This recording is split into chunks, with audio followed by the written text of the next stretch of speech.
할렐루야. 주의 사랑으로 문안드립니다. 평안하셨어요? 벌써 이제 5월의 마지막 주일입니다. 빠르게 흐르는 세월을 보며 놀랄 때가 있습니다. 10대 시절은 힘겨움에 눈물이 가득했습니다. 그리고 20대 시절은 그 힘겨움을 벗어나기 위해서 아등바등하며 살았습니다. 30대 시절은 나 하나만이 아니라 이제 저희 가족, 이제 저를 포함해서 5명인데요. 그 가족을 위해서 달려왔습니다. 어느덧 40대가 되었습니다. 그리고 그 첫 해에 반을 지금 보내고 있습니다. 세월의 흐름 속에서 잠시 멈춰서서 뒤를 돌아볼 때가 있습니다. 잘 살아왔는지, 잘 살아가고 있는지, 어떻게 살아가야 되는지를 생각해 보기 위해서 멈추는 시간입니다. 여러분의 10대, 20대, 30대, 그리고 현재는 어떻습니까? 모두가 좋은 날이기를 축복합니다. 하지만 그렇지 못하다면 각자의 삶 속에서 힘겨움에 눈물을 흘리고 답답한 마음에 가슴을 치고 있다면 그렇지 못한 삶 가운데 힘겨움과 답답한 가운데 하나님께서 찾아오셔서 그 마음을, 여러분의 마음을 시원케 해주시기를 간절히 축복합니다. 5월과 6월은 우리로 하여금 형통케 하는 지혜, 그 지혜를 얻게 하는 잠언의 말씀을 함께 보고 있습니다. 창세기 1장 1절은 우리로 하여금 이렇게 고백하게 합니다. 뭐라고 고백하게 하냐면 태초에 하나님이 천지를 창조하시니라. 세상 만물은 하나님께서 지으셨습니다. 그리고 우리도 하나님의 지으심 가운데 창조된 하나님의 작품들입니다. 그 모든 것의 시작이 하나님이라는 것입니다. 그렇기 때문에 그 형통의 지혜는 하나님을 알아가는 것, 그것이라고 지난 말씀을 전하는 시간에 그렇게 여러분들에게 말씀드렸습니다. 그래서 4글자를 통해서 그 형통의 비밀을 잊어버리지 말자라고 해서 그 4글자를 말씀드렸었는데 혹시 기억하는 분 계신가요? 4글자. 네. 그 4글자는 다름 아니라 여경지근이었습니다. 잠언 1장 7절과 그리고 잠언 9장 10절의 말씀을 통해서 이렇게 얘기하죠. 여호와를 경외하는 것이 지식과 지혜의 근본이다. 곧 시작이다라고 얘기합니다. 하나님을 경외함으로 하나님께서 주실 그 형통의 복을 누려가는 우리 모든 청년들 되기를 다시 한번 축복합니다. 오늘 함께 읽은 본문의 말씀은 잠언 총 31장으로 되어 있는 이 잠언 가운데 중앙에 가운데 위치한 말씀입니다. 지난 설교했던 1장의 말씀은 잠언의 서론의 말씀입니다. 그리고 이제 6월 마지막 달, 제가 이제 또 그때 잠언의 이제 마지막 말씀을 또 전하게 되는데요. 그 31장의 말씀은 잠언의 결론을 이야기하는 말씀입니다. 그래서 오늘 본문의 말씀, 가장 중앙에 있는 이 말씀은 잠언 전체에 핵심 메시지가 담겨 있다라고 해도 과언이 아닌 그런 메시지가 담겨 있습니다. 그 핵심 메시지를 한 단어로 요약한다면 계획이라는 단어입니다. 우리가 살아가면서 수많은 계획들을 세웁니다. 가깝게는 놀러 가는 것, 이것만으로도 우리는 어떻게 놀 것인지, 어디를 갈 것인지, 어떠한 방법으로 갈 것인지 계획을 세운다라는 것입니다. 어제 점심에 식사를 하고 교회로 다시 돌아오는데 빨간 모자를 쓴 한 청년을 길에서 보게 됐습니다. 우리 광민 형제를 교회 앞에서 만나게 됐어요. 평소에는 토요일 날 이렇게 식사를 하고 돌아오면 우리 청년들을 볼 일이 없는데 광민 형제가 이렇게 물어봤어요. 웬일이냐? 그랬더니 놀러 가려고 지금 그 멤버들을 기다리고 있다고 하는 거예요. 그래서 마음으로 재밌겠다, 나도 같이 갔으면 좋겠다라고 생각을 하게 되었어요. 근데 그런 생각 뒤에 따르는 생각이 하나 있었습니다. 놀기 전에 분명히 계획을 세웠을 텐데, 어떤 멤버들로 갔으면 좋겠다라고 계획을 세웠을 텐데, 그 계획 안에 내가 있었으면 좋았을 텐데, 이런 아쉬운 마음들이, 이 계획은 틀렸다, 이 계획은 잘못됐다 라고 생각을 했습니다. 다음에 계획 세울 땐 저를 꼭 넣어주세요. 네, 우스갯소리로 드린 겁니다. 자, 그럼 다시 이제 말씀으로 돌아와서 본문 1절과 4절에 나오는 단어가 있어요. 경영이라는 단어가 있고요. 그리고 9절에 계획이라는 단어가 있습니다. 이 단어들은 유사한 뜻을 갖고 있어요. 결국 이제 계획이라는 그 단어로 유사한 의미를 가지고 하고 있는데, 결론을 먼저 말씀드릴게요. 1절을 시작하여서 마지막 9절까지 총 9절의 말씀 가운데 8절 한 절만을 제외하고 모든 말씀이 공통적으로 들어가는 단어가 있습니다. 그 단어가 뭐냐면 여호와입니다. 곧 계획의 시작과 끝, 계획의 성취가 여호와, 우리가 믿는 그 하나님께 있다라는 것을 잠언 16장 1절에서 9절의 말씀, 그리고 잠언 온 그 형통의 지혜를 담고 있는 이 잠언의 말씀, 그 중앙의 핵심 메시지로 우리에게 던지는 것은 우리의 계획의 시작과 결과, 그 모든 것들이 여호와 하나님께 있다라는 것을 이야기한다라는 것입니다. 여러분들에게 반복적으로 이야기하는 것 중에 하나가 죄에 대한 정의입니다. 그 죄의 정의는 세상이 얘기하는 그 정의와 다르다라고 말씀드렸어요. 기독교에서, 교회에서 말하는 그 죄의 정의는 내가 주인이 되는 것입니다. 내 생각과 내 마음대로 살아가는 그것을 죄라고 얘기합니다. 하나님의 말씀과 하나님의 뜻하심은 중요하지 않고, 듣지도 않고 알려 하지도 않고 내가 원하는 대로 사는 것, 그것이 죄라는 것입니다.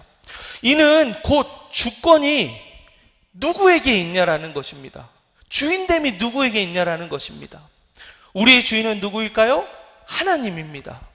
그래서 계획의 주권마저도, 계획의 결과마저도 우리 하나님 여호와께 있다라는 것을 여러분 믿고 고백하시기 바랍니다. 본문 1절과 2절의 말씀은 하나님은 사람의 동기를 감찰하시고 그 세운 계획 가운데 그 성취 여부를 결정하시는 분이라고 이야기합니다. 저는 청소년 시기에 갖고 있었던 계획이 있었습니다. 꿈이 있었습니다. 그 꿈은 뭐였냐면 세계적인 오페라 가수가 되는 거였어요. 여러분 알고 계시죠? 제가 음악을 전공했고 성악을 전공했다는 거 알고 계시죠? 나름 굉장히 잘했어요. 그때는 그런 꿈을 가질 만큼 잘했어요. 학교에서 그래도 노래 실기로는 탑을 했던 그런 사람이었거든요. 그 꿈을 통해서 제가 가지고 있었던 계획은 이거였습니다. 하나님께 영광을 돌리는 것이었고, 저의 목소리를 사랑하는 사람들, 그리고 저의 노래를 듣기 원하는 그 사람들이 모여들면 그들에게 하나님의 복음을 전하는 것이 저의 꿈이었습니다. 하지만 시간이 지나고 그 꿈에 대해서 다시 한번 점검해보고 생각해보는 시간이 있었습니다. 그 꿈에 대한 동기가 순전하지 않았다는 것을 발견하게 되었습니다. 저에게 갑작스러운 가난이 찾아왔습니다. 그것으로 인해서 너무나 힘겹고 어려운 시간들을 보냈는데, 그 가난에서 유일하게 벗어날 수 있는 방법은 모두가 마찬가지겠죠. 출세하는 것. 근데 저에게 그 출세의 길은 노래를 잘하는 것이었습니다. 그 노래를 통해서 성공하는 길이 그 가난으로부터 벗어나는 것이었습니다. 성공에 대한 야심은 하나님을 찬양하고 복음을 전하는 것에 감추어 있었습니다. 더 솔직하게 그것을 지긋지긋한 그 가난으로부터 벗어나고 싶은 마음이 제 안에 하나님의 영광, 복음을 전하는 것, 그것보다 더 컸다라는 것이죠. 하나님께 부끄럽지 않은 마음으로 계획하고 하나님을 의지하면 그 계획을 하나님이 이루어 주실 것입니다. 하나님은 우리가 계획을 세울 때 욕심으로 이용할 수 있는 요술 램프의 요정이 아닙니다. 우리는 하나님께 내 삶의 주인이심을 인정하며 나에게 가장 선한 것으로 인도해 주시는 그분임을 믿고 계획을 세우는 그 처음의 과정부터 하나님 마음에 합한 것으로 계획을 세워야 하는 것입니다. 그리고 하나님의 인도하심을 겸허하게 받아들여서 내가 바라는 것이 이루어지기를 소망하며 계획을 세우는 것이 아니라 주어진 그 계획의 결과에 겸손함으로 받아들이는 그 자세도 우리에게 필요하다라는 것입니다. 하나님은 제 계획을 아셨습니다. 제 마음을 꿰뚫어 보셨습니다. 그래서 하나님은 노래를 통해서 성공을 꿈꾼 저에게 노래를 통해서 만나 주셨습니다. 제 안의 아픔과 상처를 치유해 주셨고 하나님을 알게 하셨습니다. 그리고 하나님을 노래하게 하셨습니다. 하나님께 사랑받는 사람이 되게 했고 하나님을 사랑하는 사람으로 저를 만들어 주셨습니다. 하나님을 예배하게 하셨고 하나님을 노래하게 하셨고 사람들과 함께 예배하는 사람, 사람들로 하여금 함께 찬양하는 사람으로 저를 이끌어 가셨습니다. 오늘 이 자리에서 하나님을 알게 하신 그 하나님을 전하는 사람으로, 가르치는 사람으로, 제가 세웠던 그 계획보다 더 훌륭한 계획과 결과로 하나님이 이끌어 주셨다라는 것입니다. 그리고 내가 소망했던 지긋지긋한 그 가난, 너무나 대단한 변화는 없지만 그래도 먹지 못하는 것으로, 추위로, 기본적인 삶으로부터 힘겨웠던 그 삶은 벗어나게 하셨다라는 거예요. 그것이 저에게 주신 은혜이고 저의 간증이고 저로 하여금 하나님을 더욱더 사랑하고 하나님을 전할 수밖에 없는 그 삶으로 인도한 이유가 되었다라는 겁니다. 여러분 안에 계획을 세운 것이 있지 않습니까? 혹 계획을 세우고 계신 것들이 있지 않습니까? 그런 우리에게 본문 4절의 말씀은 이렇게 말을 합니다. 우리 다 함께 4절의 말씀을 읽어보았으면 좋겠어요. 4절의 말씀 함께 봅니다. 여호와께서 온갖 것을 그 쓰임에 적당하게 지으셨나니 악인도 악한 날에 적당하게 하셨느니라. 죄송합니다. 지금 4절의 말씀이 아니고 3절의 말씀이죠. 3절의 말씀. 죄송합니다. 3절의 말씀을 다시 한번 보겠습니다. 3절의 말씀입니다.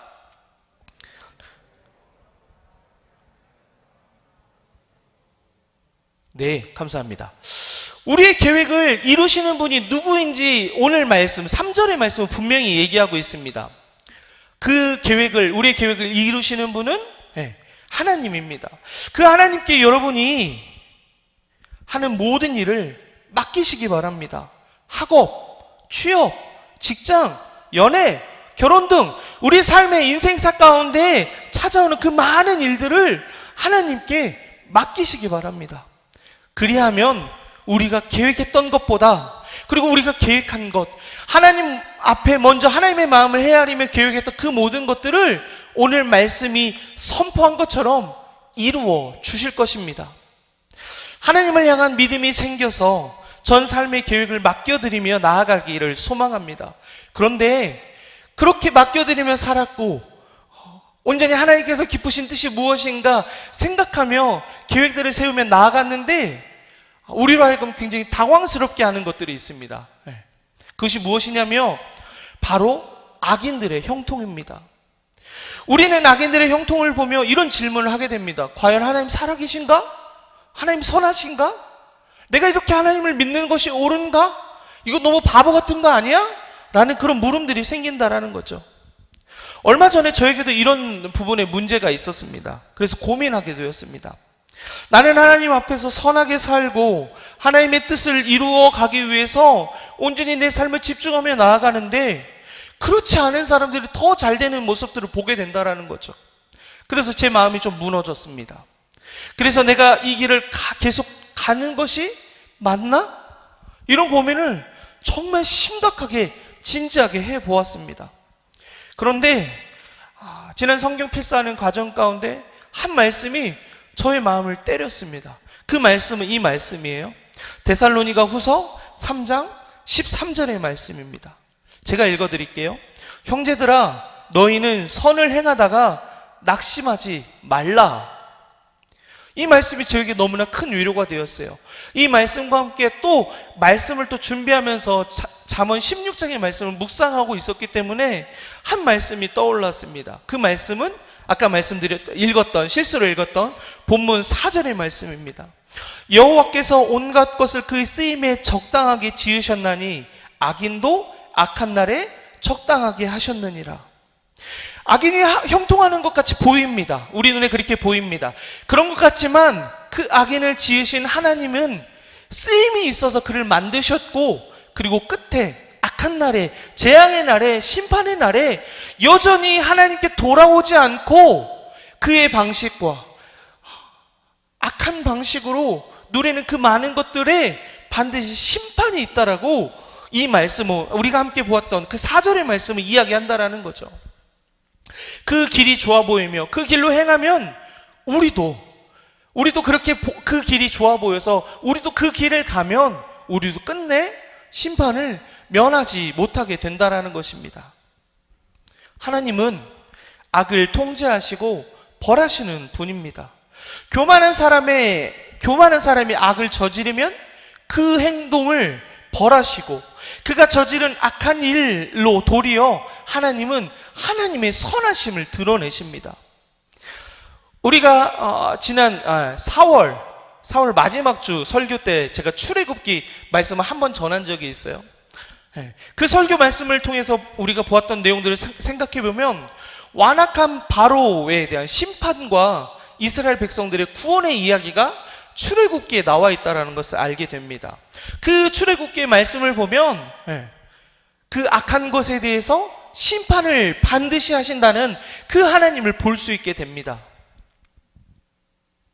악인들은 하나님의 계획을 결코 망칠 수 없습니다. 그래서 우리는 세상의 권력, 세상의 흐름, 세상의 힘인 그 바로 앞에서 당당했던 모세와 같이 악인을 두려워하며 떨 것이 아니라 담대히 맞서서 싸워야 할 사람들입니다. 우리는 계획을 잘 세우면 좋은 결과가 있을 것이라고 생각합니다. 이처럼 우리가 악을 떠나 선한 삶을 살면 좋은 결과가 있을 거라고 생각합니다. 그런데 이것만 가지고는 우리에게 되지 않습니다. 인간의 도덕적인 선행, 그것 가지고 우리가 구원을 받지 않기 때문입니다. 선하게 살기 때문에 좋은 결과가 따르는 것이 아닙니다. 설사 좋은 결과가 있더라도 악인에게도 형통함이 있는데 선한 행동으로 살아가는 그 삶에 좋은 결과가 없겠습니까? 설사 그 선한 행동으로 인해서 좋은 결과가 있을지라도 선함의 주체가 내가 되면, 선하게 살게 되는 그 이유가 내가 되게 되면 그 선함은 하나님이 없는 선함이 됩니다. 그것은 선함이 아닙니다. 우리를 향하신 하나님의 그 은총의 속죄함이 우리로 하여금 선함을 이끌어냅니다.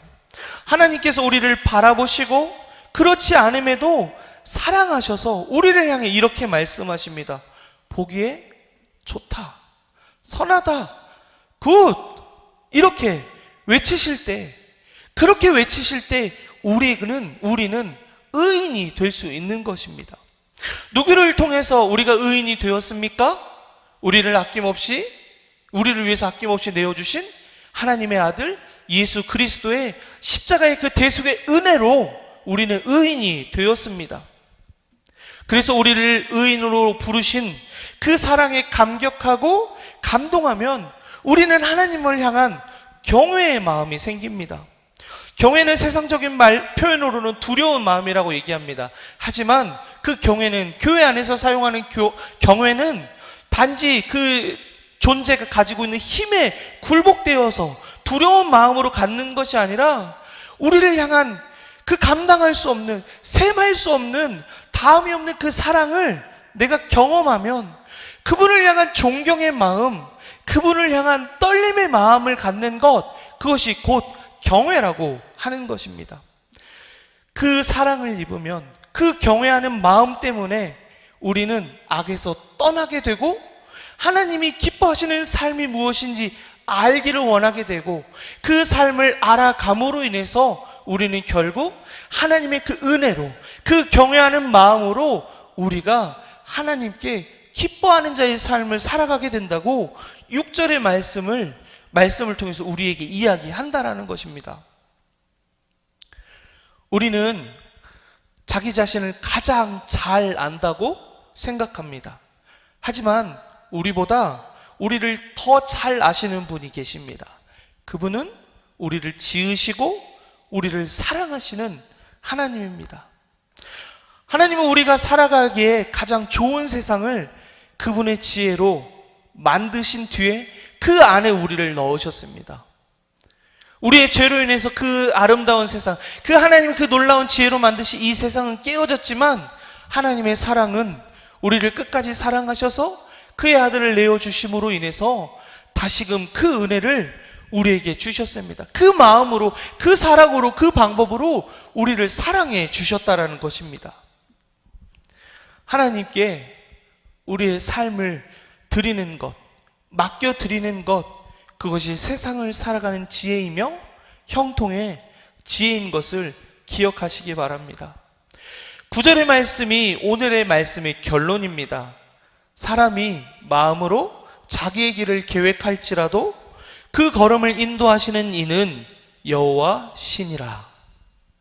이 말씀이 저와 여러분들의 고백, 믿음의 선포가 되기를 간절히 소망합니다. 여경지근 만큼 여호와를 경외하는 것이 지식의, 지혜의 근본이요 시작이요 라고 외우는 것처럼 그것만이 아니라 오늘 이 9절의 말씀, 사람의 마음으로 자기 길을 계획할지라도 그 걸음을 인도하시는 이가 여호와다라고 하는 이 믿음의 선포가, 믿음의 고백이 우리로 하여금, 우리 입술로 하여금 날마다 고백하게 하여서 그 선포되는 그 말씀이 내가 들어서, 내 영혼이 들어서 그렇게 맡기며 살아가는 삶이 되고, 내가 외쳤을 때 내 옆에 있는 사랑하는 친구, 형, 누나, 동생, 그들이 들어서 그 말씀에 반응하여서 살아가게 하는 우리 모두가 되었으면 좋겠습니다. 이제 말씀을 마치며 함께 이렇게 고백해 보았으면 좋겠습니다. 저를 따라서 한번 고백해 주셨으면 좋겠어요. 나의 걸음을 인도하시는 이는 여호와십니다. 함께 고백해 볼까요? 나의 걸음을 인도하시는 이는 여호와십니다. 너의 걸음을 인도하시는 이는 여호와십니다. 우리의 걸음을 인도하시는 분은 여호와십니다. 날마다 여러분 삶 가운데 이 믿음의 고백을 하며 살아갈 때 하나님께서 세상이 감당할 수 없는 그 풍성함으로 채워주시는 그 은혜들을 경험했으면 좋겠습니다. 우리 찬양팀 올라올까요? 여러분 지금 걷고 있는 길이 답답합니까?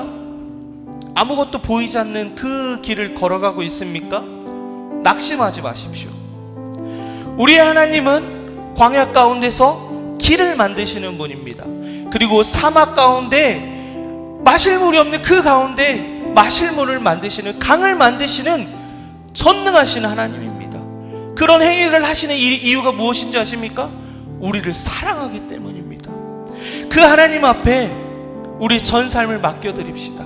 그래서 그저 남의 간증으로만 듣는 것, 나와 무관한 성경 말씀으로만 갖고 가는 것이 아니라 내 삶 가운데 길을 내어주시고 강물을 만들어주시는 그 놀라운 은혜들을 직접 경험하여서 그 하나님께 날마다 그 나의 삶을 맡길 수밖에 없는 그 믿음의 경험들이 우리 안에 충만하기를 소망합니다. 그 간절한 마음들이 우리 안에 있었으면 좋겠습니다. 그래서 그 어느 때보다 우리 안에 일하시는 하나님의 놀라우심을 경험하고 고백하는 모두가 되었으면 좋겠습니다.